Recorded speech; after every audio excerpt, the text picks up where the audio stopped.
까빠까빠! 간단하게 보고 듣는 인도네시아 뉴스 7월 24일 금요일 시작합니다. 좋아요와 구독 버튼 잊지 마세요. 인도네시아 코로나19 현황입니다. 7월 23일 기준 확진자 수는 전날 대비 1,906명이 증가한 93,657명, 사망자는 전날 대비 117명이 증가한 4,576명, 완치자는 전날 대비 1,909명 증가한 52,164명입니다. 오늘의 환율 소식입니다. 베트아은행 오늘 오전 8시 기준 US 달러 살 때 14,625루피아, 팔 때 14,655루피아입니다. 루피아 대 하나 정도입니다. 하나은행 오늘 오전 9시 기준 매매 기준율 100루피아에 8.26원으로 측정되었습니다.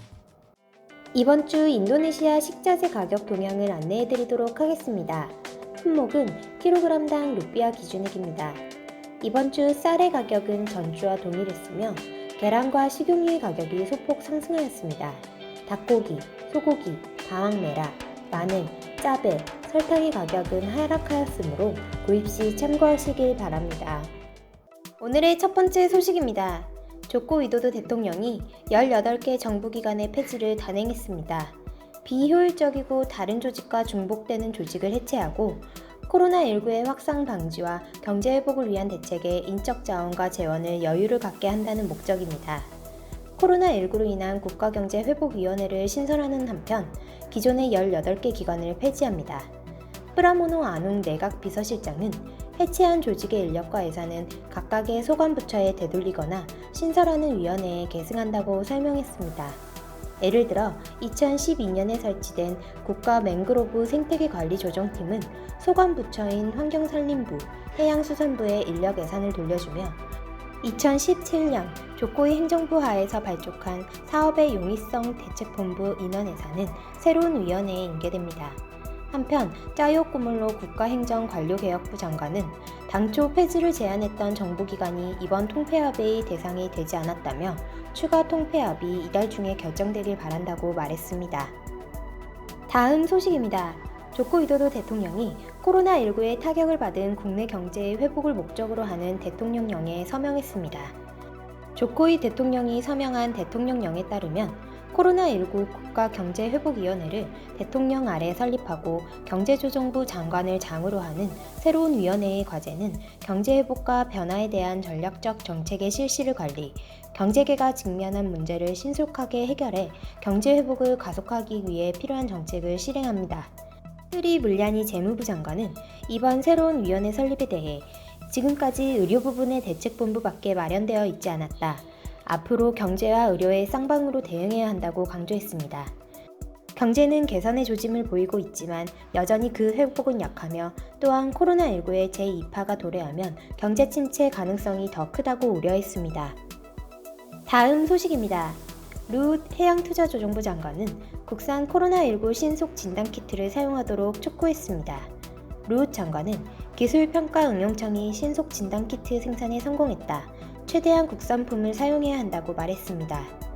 기술평가응용청이 생산한 신속 진단키트의 가격은 이전에 15만 루피아에 판매되었으나 현재 7만 5천 루피아까지 인하됐으며 정확률은 98%입니다. 루 장관은 이어 수입산 의료장비 의존도를 줄이고 국내 산업을 지원해야 한다. 국내산을 되도록 사용하길 바란다. 그러기 위해선 7만 5천 루피아보다 가격이 더 낮아져야 한다고 지적했습니다. 다음 소식입니다. 인도네시아가 코로나19 사태로 침체한 경기 회복을 위해 외국인들의 부동산 투자가 쉬워지도록 규제를 풀기로 정했습니다.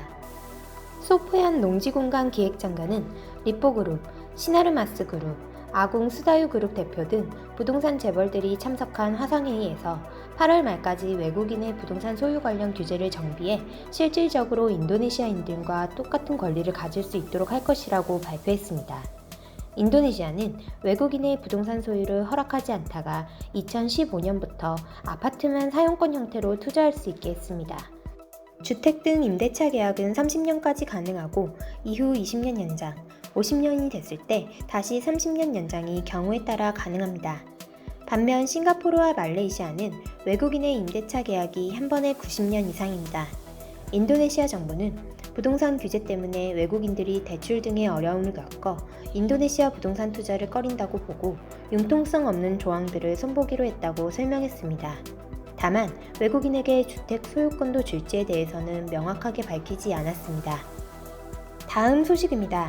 인도네시아 정부는 중부 자바 찔라짭에서 쓰레기를 재활용해 전력을 생산하는 폐기물 고형 연료화 시설을 개소했다고 밝혔습니다. 폐기물 고형 연료는 생활 폐기물과 플라스틱 등을 원료로 만들어져 발전 연료로 이용되며 인도네시아에서 유사한 시설을 개설하는 것은 이번이 처음입니다. 찔라짭 시설의 사업비는 900억 루피아로 공공사업 국민주택부와 환경산림부, 주 인도네시아 덴마크 대사관 등의 협력으로 실현되었습니다. 시설에서는 국영 시멘트 대기업 세멘 인도네시아의 자회사 솔루시 방운 인도네시아가 하루 7월 24일 인도네시아 소식 여기서 마치겠습니다. 유익한 정보 되셨으면 좋아요와 구독 버튼 부탁드립니다. 드리마카시.